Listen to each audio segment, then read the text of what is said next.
मेरी बात ध्यान से सुनना और अंत तक सुनना, ठीक है।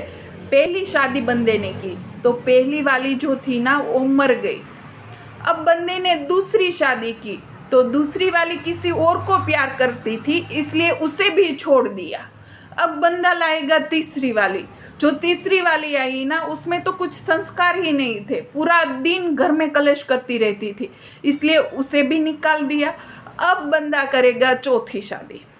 भैया जब चौथी शादी हो रही होती है ना, उसी वक्त जो पहली वाली मर गई थी ना उसकी एंट्री करेंगे, उसको कहीं से भी जिंदा कर देंगे। अब आप ही सोचिए, सास बहू भाई भाई नलन देरानी जेठानी ये सब एक दूसरे के खिलाफ साजिशें रचते रहते हैं। और जो बुढ़ी दादी है ना वो तो 7 पीढ़ी तक मरती ही नहीं है। और ये सब जो सारी सीरियलें हैं ना वो हम हमारे बच्चों के साथ बैठकर देखते हैं। अब आप ही सोचिए कि बच्चों में कौन से संस्कार आएंगे। कौन सा बच्चा जो है वो आगे जाकर अपने भाई के लिए जायदाद छोड़ देगा।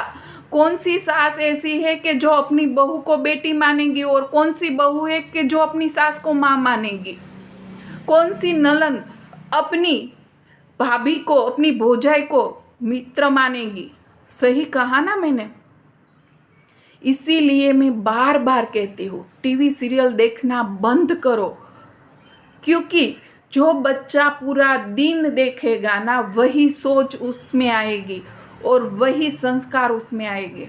इसीलिए बच्चों के हाथ में गीता जी दीजिए, भागवत दीजिए, रामायण दीजिए, तो उसमें अच्छे संस्कार आएंगे और आगे जाकर एक अच्छा संस्कारी बच्चा बनेगा। सही कहा ना।